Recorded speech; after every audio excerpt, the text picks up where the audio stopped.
శ్రీ వెంకటేశ్వర స్వామి వైభవం. ఓం నమో వెంకటేశాయ. తిరుమలలోని 7 కొండలపై కూర్చున్న శ్రీ వెంకటేశ్వర స్వామి, కాళియుగ ప్రత్యక్ష దైవంగా లక్షలాది భక్తుల మనసులో నిత్యం వెలుగొందుతున్నారు. పూర్వం వైకుంఠంలో మహాలక్ష్మీదేవి, భూదేవి, విష్ణుమూర్తితో ఉండేవారు.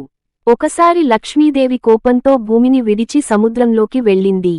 విష్ణుమూర్తి ఆమెను వెతుకుతూ భూలోకానికి వచ్చి, తపస్సు చేయడానికి తిరుమల కొండలను ఎంచుకున్నారు.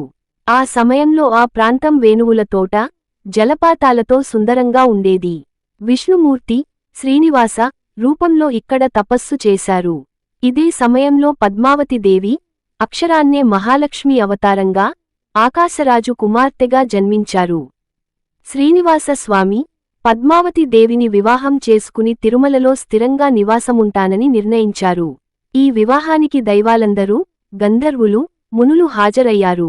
వివాహ వ్యయానికి స్వామివారు కుబేరుని నుండి అప్పు తీసుకున్నారు. అందుకే భక్తులు నేటికీ హుండీ ద్వారా స్వామివారి అప్పు తీర్చడానికి విరాళాలు ఇస్తున్నారు. తిరుమల శ్రీవారి ఆలయం 7 కొండల మధ్య ఉంది. ప్రతి కొండకు ఒక ఆధ్యాత్మిక ప్రాధాన్యం ఉంది, అవి ఆదిశేషుని 7 తలలు. ఇక్కడ మూలవిరాట్ స్వామివారు, చలనం లేని రూపంలో ఉన్నప్పటికీ, భక్తుల పిలుపుకి వెంటనే స్పందిస్తారని విశ్వాసం. తల నీలాలు సమర్పించడం, అన్నదానం చేయడం, లడ్డూ ప్రసాదం తీసుకోవడం, ఇవన్నీ భక్తుల మనసులో ప్రత్యేక స్థానం సంపాదించుకున్నాయి.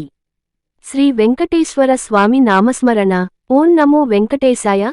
ఈ మంత్రం జపం మనసుకు శాంతి, కష్టాల నివారణ, ఆర్థిక సౌభాగ్యం ఇస్తుందని భక్తులు విశ్వసిస్తారు. కాబట్టి మనం ఎక్కడ ఉన్నా, ఏ సమయంలోనైనా, స్వామి నామాన్ని స్మరించి, భక్తి మార్గంలో ముందుకు సాగాలి.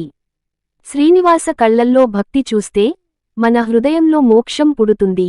ఓం నమో వెంకటేశాయ. ఈ వీడియో మీకు నచ్చినట్లయితే లైక్ చేసి షేర్ చేసి సబ్స్క్రైబ్ చేసుకోగలరు. జై శ్రీరామ్.